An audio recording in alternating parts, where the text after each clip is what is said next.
আসসালামু আলাইকুম রহমতুল্লাহি ওবরাকাতুহ। আলহামদুলিল্লাহ। সম্মানিত দিনী ভাই এবং বোন, যে যেখান থেকে আমাদের পড়াগুলো নিয়মিত দেখছেন, আলহামদুলিল্লাহ, আশা করি আল্লাহ পাকের অশেষ মেহেরবানিতে সকলে ভালো আছেন, সুস্থ আছেন। আল্লাহ তাআলা সর্ব অবস্থায় সকলকে ভালো রাখুক, সুস্থ রাখুক, সেই দোয়া কামনা করছি। এবং যারা পড়াগুলো নিয়মিত দেখছেন বা শেখার জন্য চেষ্টা করছেন, আল্লাহ তাআলা যেন আপনাদের পড়াগুলো সহজে আয়ত্ত করার তৌফিক দান করেন, সেই দোয়া কামনা করছি।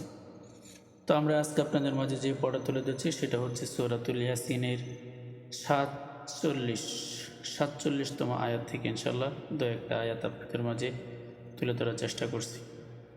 তো সেইখানে থাকছে কোথায় কি গণ্য হবে, কেন গণ্য হবে, কি মত হবে, কেন মত হবে, তা সহ ইনশাআল্লাহ। আউযু বিল্লাহি মিনাশ শাইতানির রাজীম। بسم الله الرحمن الرحيم وإذا জাল এখানে লম্বা হবে, জালের উপরে জবরের পরে খালি আলিফ, এটা হচ্ছে মদের হরফ। মদ মানে টানিয়া পড়া। এই জবরের পরে যে খালি আলিফ হয় তাহলে এক আলিফ মদ হয়, এটাকে মদ্দে তবাই বলে। ওয়াইদা কিলা লাহুম, কিলা লাহুম, কফের নিচে জের বাম পাশে জজম মলাইয়া, এটা মদের হরফ। মদের হরফ হইলে এক আলিফটা নিয়ে, এটাও মধ্যে তবাই। মদের হরফ হচ্ছে তিনটি। এই আলিফ, আবার এখানে দেখতে পাচ্ছেন পেশের পরে জজম মলা ওয়াও, এই ওয়াও, এই জের বাম পাশে জজম মলা ইয়া, এই তিনটা হচ্ছে মদের হরফ, আলিফ, ওয়াও, ইয়া। তো জের পরে হচ্ছে জজম মলা ইয়া, মদের হরফ, এক আলিফটা নিয়ে। কিলা লাহুম আনফিকু, আং, এখানে হচ্ছে যে নুনের উপরে জজম, এটা হচ্ছে নুন সাকিন। নুন সাকিনের পরে ইকফার হরফ, ইকফার হরফ হচ্ছে 15টি। আর ইকফার তো হচ্ছে নাকির ভিতর লুকাইয়া। তো নুন সাকিনের পরে যদি ইকফার হরফ আসে তাহলে নাকির ভিতর লুকায়া পড়তে হয়, এটাকে বলে ইকফা গুন্না। আনফিকু, পেশের পরে জজমলা ওয়াও, মদের হরফ, এক আলিফটা নিয়ে পড়তে হয়, মধ্যে তবাই। আনফিকু মিম্মা রাযাকনা,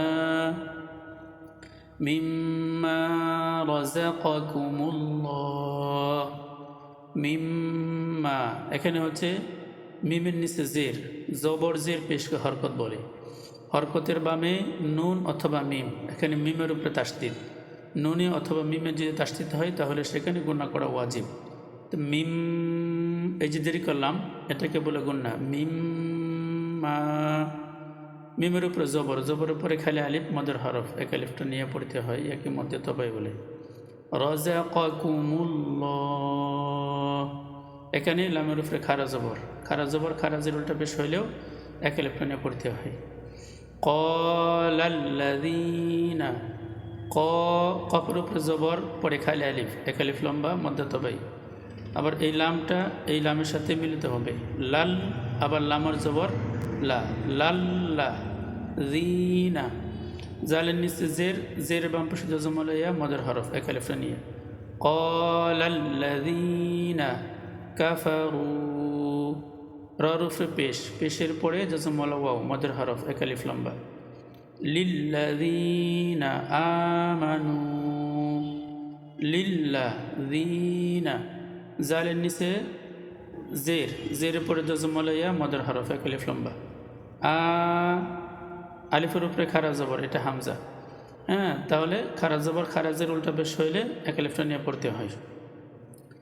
ক্বালাল্লাযীনা কাফারু লিল্লাযীনা আমানু, নুনের উপরে পেশের পরে জজমলা ওয়াও, মদের হরফ, মদের হরফের উপরে এই যে চিকন চিহ্ন, এটাকে চিকন চিহ্ন বলে। এই চিকন চিহ্ন যদি হয় তাহলে 3 আলিফ লম্বা করে পড়তে হয়।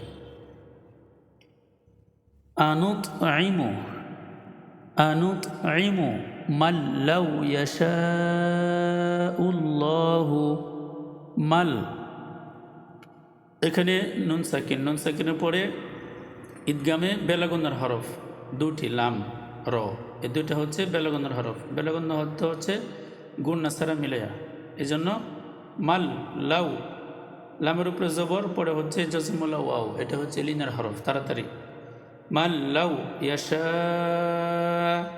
শিনের উপরে জবর, জবরের পরে খালি আলিফ, মদের হরফ, মদের হরফের উপরে মোটা চিহ্ন 4 আলিফ। মাল লাউ ইয়াশাউল্লাহু আত'আমাহ, মাল লাউ ইয়াশাউল্লাহু আত'আমাহ, ইন আনতুম ইল্লা ফি দালালিম মুবিন, ইল্লা ফি দালালিম মুবিন। ويقولون متى هذا الوعد إن كنتم